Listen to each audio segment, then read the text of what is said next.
அன்பு உள்ளங்களுக்கு வணக்கம்.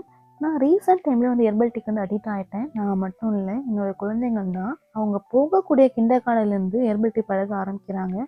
ஃபர்ஸ்ட் டைம் நான் பார்க்கும்போது வந்து என்னன்னு தெரியல. அப்புறம் தான் அது வந்து ஹெர்பல் டீ நான் தெரிஞ்சுக்கிட்டேன். நான் வாரம் ஒரு ஹெர்பல் டீ வந்து ட்ரை பண்ணிட்டு தான் இருக்கேன். எனக்கு ஸ்பெசிஃபிக்கா எந்த ஃப்ளேவர் பிடிக்கும்னு எதுவும் இல்ல. என்னோட டேஸ்ட் பட்டுக்கு வந்து எல்லா வெரைட்டியும் ட்ரை பண்ணுறதுக்காக மாற்றி மாற்றி ட்ரை பண்ணிட்டே இருக்கேன். இந்த ஹெர்பல் டீ குடிக்கிறனால என்னால் வெயிட் லாஸ் ஆகுறது நல்லாவே ஃபீல் பண்ணுறேன். இந்த வாரம் நான் ட்ரை பண்ண போகிறது ஹைபிஸ்கஸ் மற்றும் பெரிஸ் டீ தான். இதில் என்னென்ன இன்க்ரீடியன்ஸ்லாம் இருக்குன்னு ட்ரான்ஸ்லேட் பண்ணிவிட்டு உங்களுக்கு ஸ்க்ரீன்ஷாட் பண்ணுறேன். இந்த இன்க்ரீடியன்ஸை நீங்கள் ஃப்ரெஷ்ஷாக யூஸ் பண்ணி எப்படி இருக்குன்னு கமெண்ட் பண்ணுங்கள். இதில் எல்லா வெரைட்டிஸ் இருக்கிறதுனால அப்டமினல் ஃபேட் ரெடியூஸ் பண்ணுறது ரொம்பவே நல்லது. அடுத்ததாக பார்த்தீங்கன்னா கொலஸ்ட்ராலும் தான். இதில் பர்பிள் ஹைபிஸ்கஸ் ஃப்ளவர் இருக்குது. இதனால் அடிஷ்னலாக வெயிட் லாஸ் பண்ணுறது ரொம்பவே நல்லது தான். ஹைபிஸ்கஸ் எல்லா ஃப்ளவர்ஸுமே பார்த்தீங்கன்னா கேன்சர் மற்றும் ஹார்ட்க்கு வந்து ரொம்பவே நல்லது தான். இந்த டீ பேக் எல்லாமே வந்து சேஃப் மெட்டீரியல் தான். அதனால ஹாட் வாட்டரில் சோக் பண்ணுறதுனால எந்த ப்ராப்ளமும் இல்லை. நீங்கள் யூஸ் பண்ணக்கூடிய டீ பேக் வந்து ஒரு வாட்டி செக் பண்ணிக்கோங்க சேஃப் மெட்டீரியலாக சொல்லிட்டு. ஃபஸ்ட்டு வாட்டரை பாயில் பண்ணிக்கலாம். நான் எப்போதுமே வந்து பதிமுகம் போட்டு தான் பிங்க் வாட்டர் யூஸ் பண்ணிகிட்டு இருக்கேன்.